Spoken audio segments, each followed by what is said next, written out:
All right, here we go. We're going to jump right into it.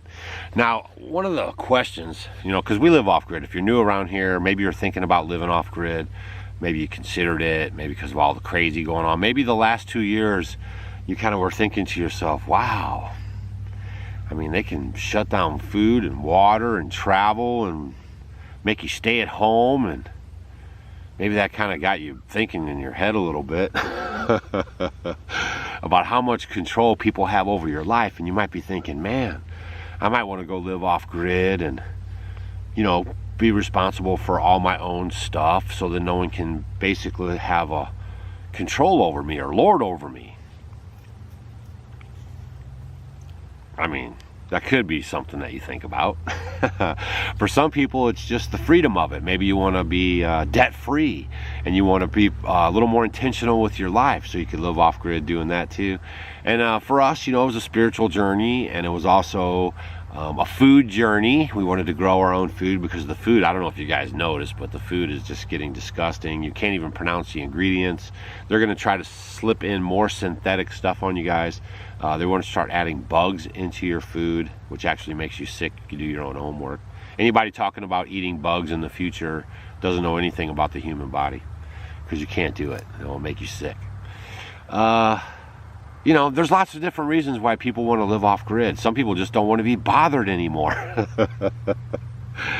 But in our case, we just wanted to have more control over our life and the inputs like the lights and the food and the water, stuff like that. So for us, that was more intentional, and also our health. The wife was having some thyroid problems, and so we were kind of linking the health problems to the food, and so everything just made this perfect storm. Now, I almost fell over backwards here.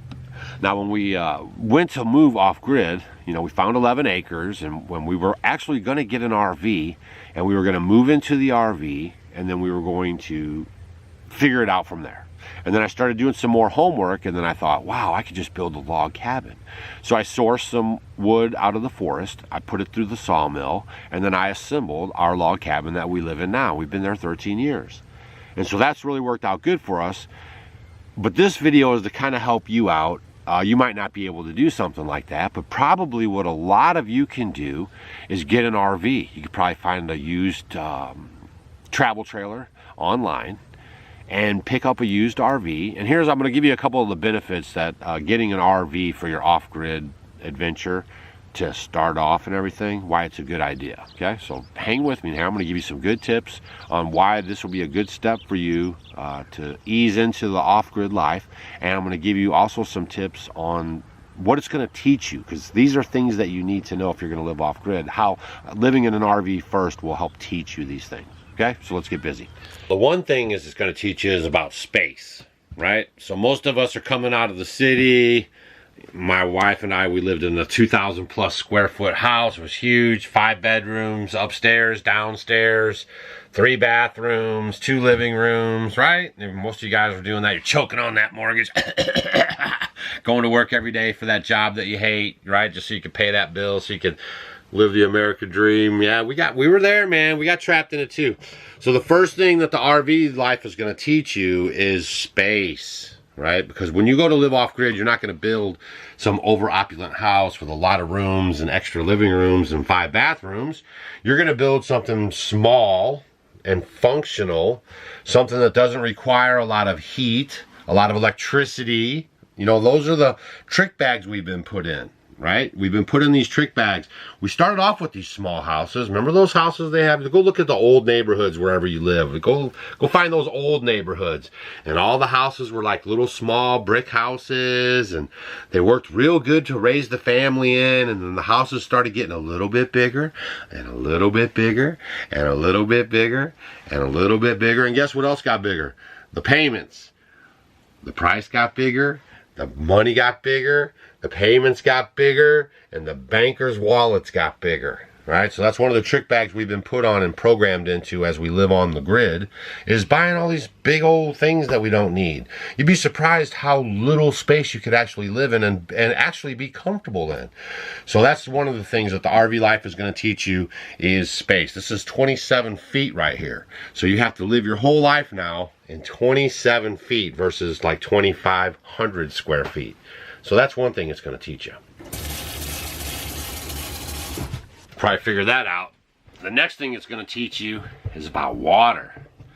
So when you guys are getting ready to go off grid, one of the things that you guys are going to have to keep in mind, well maybe, is how much water you go through. That's a big thing to think about. That's probably one of the most questions, well, probably top 5 questions that we get about living off grid is how much water do we go through? Or when you're sizing your water system, you know, we live 100% off rainwater, in case you're new around here. If you're sizing your rainwater system, you're like, well, how much water do I use? And there's certain cheater Google things you can use to say, like, how much does the average person use in water? But you got to remember that those numbers are inflated because the average person is using way too much water.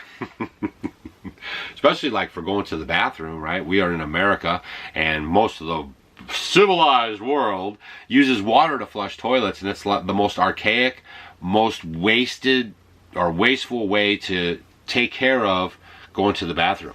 If you're wanting to learn about that, you could look into composting toilets. We use a bucket and sawdust, and we cover it up, and then we put it into a bin, and then it sits for 2 years, and then we actually sprinkle that in our garden, and we put it on plants and everything. It's crazy.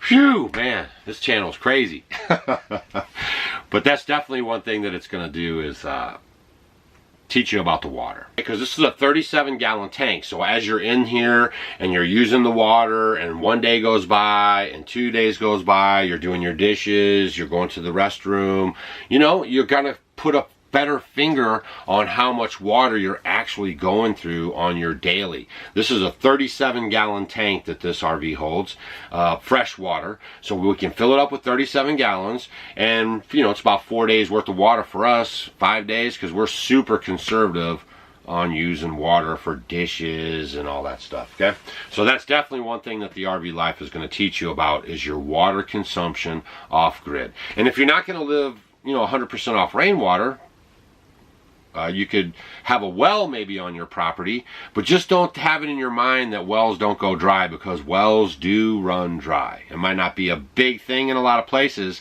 but there are pockets and there are reasons for you to conserve the water, right? Just because you have a well doesn't mean you should just pump it dry, because it can dry out. That's all, my little caveat to the water situation.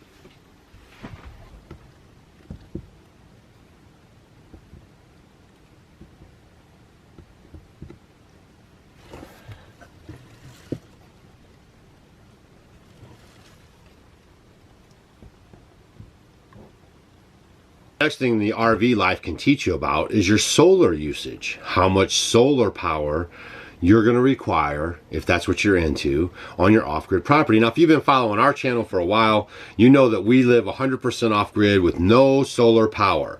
Doug is just not convinced on the solar power yet, and definitely it's an ROI, return on investment problem that I have. I cannot still see the benefit in having solar power. If you guys are going to move off grid, don't get it in your mind that you're going to have solar power and have air conditioning if you think you need air conditioning. If you're going to move off grid and you're going to run your house on solar power and you're just bent on having the air conditioning, you're going to be spending like $60,000 on a system. That just did not feel good for my ears. So we've been living for 13 years like the pioneers, okay? Like the Amish, basically. We have no solar power. We have the kerosene lights. We basically use a generator for power on demand. Whenever I need power, I'll just fire up the generator. And it's actually been working out very good for us. It's cost effective. And we are dabbling on the solar right now. So this, for me, actually was really good because we've been doing these speaking gigs. And in case you're new around here, my wife and I travel the country and we go to different speaking engagements so we can help you guys get off the rat wheel, and so we can answer your questions, so we can tell our story, so you can hear it with your own ears, and you can be like, man, I think I can do that too. Because, you know, that's all it takes sometimes, is just for you to hear someone's story, and that can empower you enough to think, man, if they can do it, I can do it. And then that could just totally change your life, right? I mean, it's very powerful stuff. So while we've been in this RV, it's got the solar panels up here on the roof, and we don't even have this at our house. So it's been kind of showing us how to monitor the system, right? So that's one thing about the solar stuff, you guys. You start freaking out about the solar stuff. I know I have worries about, I don't know about worries, but you know, it's just kind of on my mind. Stacy definitely is a worry wart about it, you know, like how many voltage, how much time do we have left, how much voltage, how much wattage, how much, you know what I mean? Like, I don't know, it just never did nothing for me. And you have to remember, we've been out here 13 years, and the solar is just kind of slowly getting a little bit better and maybe a little bit cost effective, right? But pretty much on Doug's books, it's still garbage.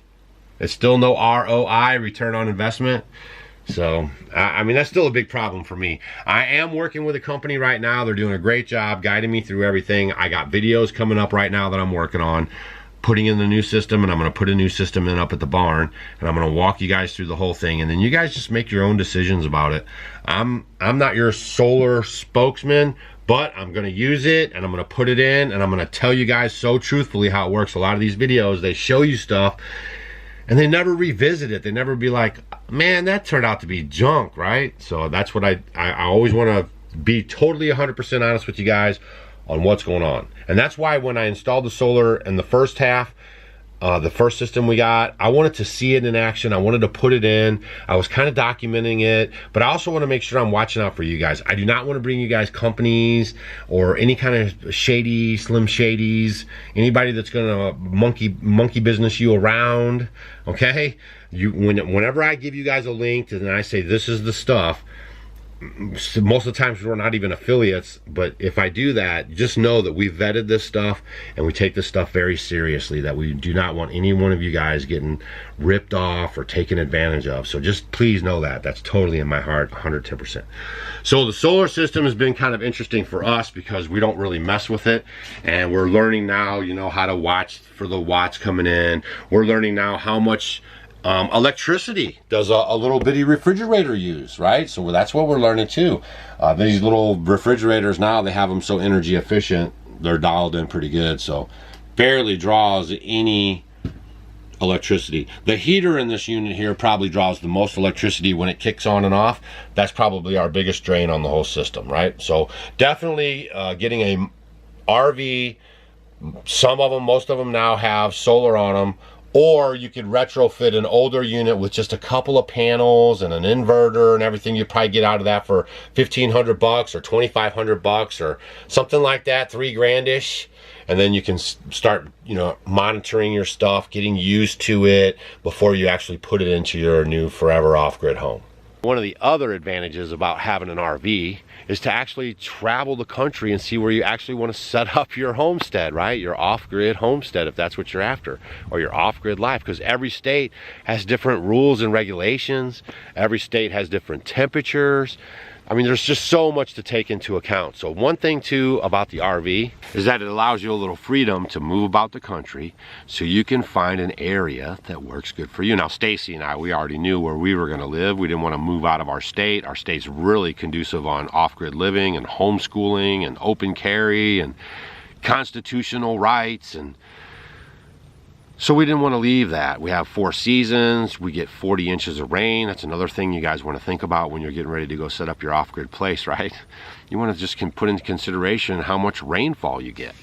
We have friends that live in the desert of Arizona, and they still live 100% off rainwater, but they have a system that's 3 times bigger than what we have. So they only have one chance to capture all the water, and then they live off the water all year.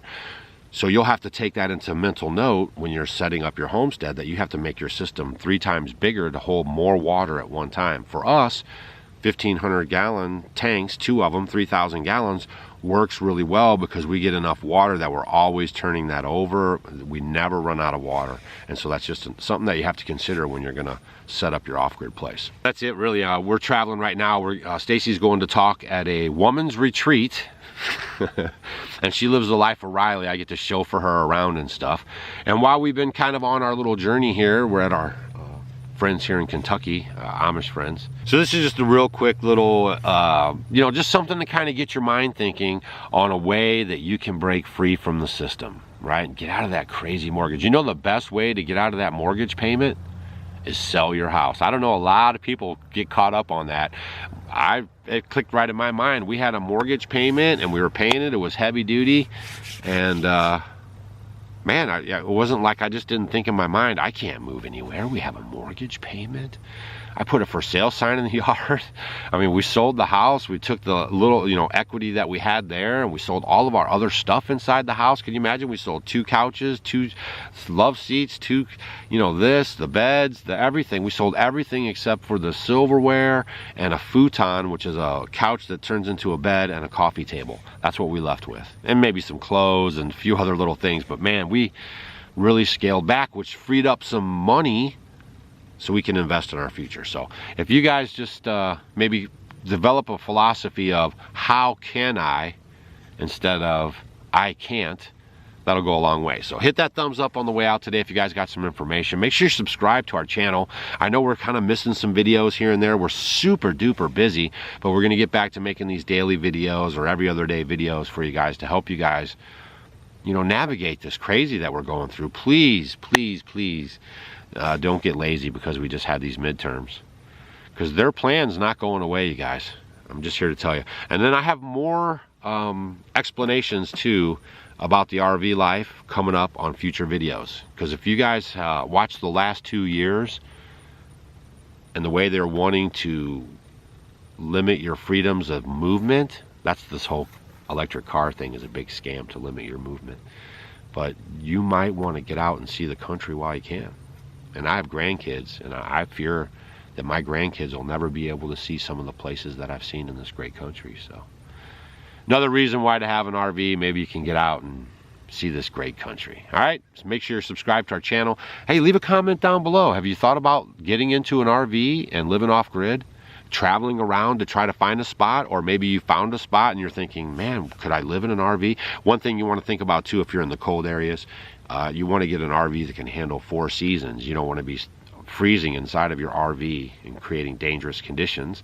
So make sure you are keeping in mind, being mindful of the conditions that you want to, you know, think about living in, and make sure you get an RV that'll take you there and let you experience that. All right, leave a comment down below if you ever thought about living in an RV to start your off-grid journey. See you guys on the next video, and I'll keep you informed on Stacy's little talkie thing that we're going to right now. Okay, have a great day, guys.